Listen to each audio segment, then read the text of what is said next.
जहां पर चौकी लग जाएगी वहां पर कोई भी साधक कैसी भी कठिन से कठिन साधना कर सकता है और कठिन से कठिन कार्य कर सकता है।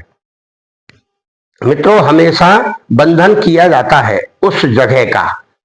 नमस्कार मित्रों, आज हम आपको बंधन करना, चौकी लगाना यानी किसी विशेष जगह को किस प्रकार से बांधा जाए, उसका बंधन कैसे किया जाए या उसे नियंत्रित करने के लिए चौकी कैसे लगाई जाए और ये लगाई क्यों जाती है और कब लगाई जाती है, यह बात आप विशेष तौर पर जानिए।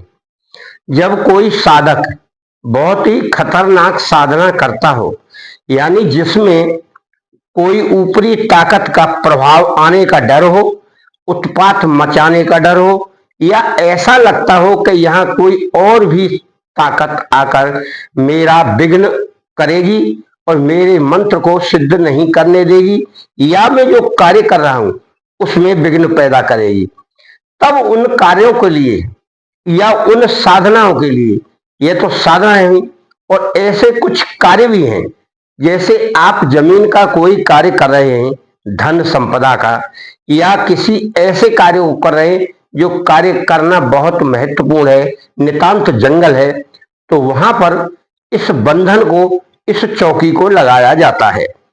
आप अगर कोई ऐसा कार्य कर रहे हैं जहां आपका मन शंका में है कि यह कुछ भी हो सकता है, तो आप उस जगह का बंधन कर सकते हैं।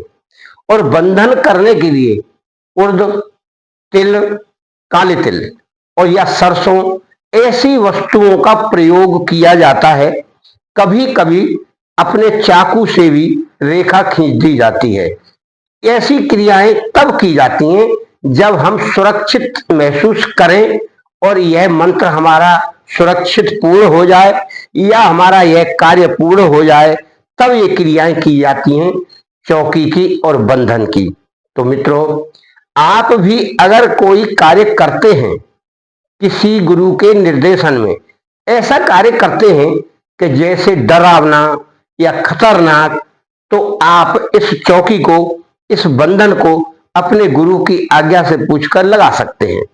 आप फिर निष्फिक्र होकर उस कार्य को आप कर सकते हैं। जो आप कार्य कर रहे हैं वह कार्य निर्विघ्न पूरा होगा और आप निर्भीकता से उस कार्य को अंजाम दे सकते हैं। यह बात अलग है, उस कार्य में आपको सफलता मिले ना मिले वह अलग विषय हो जाता है, पर उस स्थान पर, जिस स्थान पर आप कार्य कर रहे हैं, बैठे हैं, साधना कर रहे हैं, उसमें कोई व्यवधान नहीं होगा। यह इस बात की गारंटी है इस चौकी से और इस बंधन से। यह चौकी और बंधन किस तरह लगाया जाता है, यह आपको समझना होगा।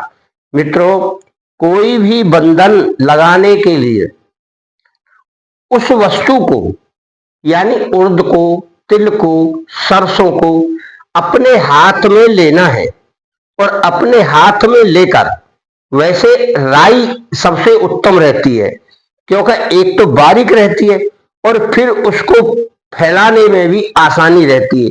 मोटी वस्तु जल्दी फैलती नहीं है, घेरा नहीं बनाती है।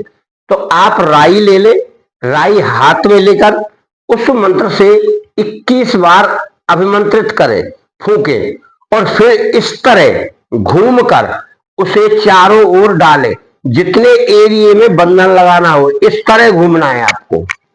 इस तरह घूमकर वह राई बिखेर दे, प्रणाम कर लें। आपका उतना एरिया बंधन में हो जाएगा, उस एरिया के अंदर आप बैठ सकते हैं, कार्य कर सकते हैं और कुछ भी शंका आपको वहां नहीं रहेगी। मित्रों, कोई भी कार्य में जब हमारी रुचि रहती है तो हमें सारे इंतजाम कर लेना चाहिए। वैसे अपने गुरु के मार्गदर्शन में, निर्देशन में कार्य करेंगे तो वैसे ही कोई परेशानी नहीं आएगी, क्योंकि गुरु की कृपा बहुत रहती है और वह सारे उपाय और अनुभव से ही वह कार्य कराता है। अब इसका मंत्र है ये, इस मंत्र को इस प्रकार पढ़ना है। दिन की रक्षा करें सूर्य देव, रात की धरती माई, लोहे का कोट तांबे की खाई, अब चौकी बजरंग की आई, दुहाई गुरु गोरखनाथ, बंगाल खंड कामरूप कामाक्षा देवी की आन। इसी मंत्र का जाप आपको करना है। कम से कम 108 बार कर लें पहले, फिर 21 बार अभिमंत्रित उस राई को करें। इसी मंत्र का आपको बंधन लगाना है और चाहे तो आप किसी शुभ नक्षत्र में इसे एक माला जरूर जाप किया करें। जब भी आए तो आपके मंत्र में ताकत बनी रहेगी। रोजाना आप जाप नहीं करते तो मत करिए, परंतु जैसे होली, दिवाली, दशहरा, अमावस्या, पूर्णमासी और ग्रहण काल में आप एक माला जाप करेंगे तो यह मंत्र चैतन्य रहेगा और आपके आने वाले समय में संपूर्ण कार्य करेगा। मित्रों, मंत्र को ज्यादा जाप करने से नुकसान कुछ नहीं होता है, बल्कि उल्टा वह ताकतवर बनता है। कई लोग बोलते हैं अब तो बस सिद्धि हो गई, छोड़ दो। ऐसा नहीं करना चाहिए। यदि कोई हमने वह मंत्र सिद्ध किया है और उस सिद्धि के बाद हम उसे छोड़ देते हैं तो वह कमजोर होने लगता है। अगर आप ज्यादा नहीं करते तो 11 करिए, 21 करिए, 108 करिए, पर करना अवश्य चाहिए।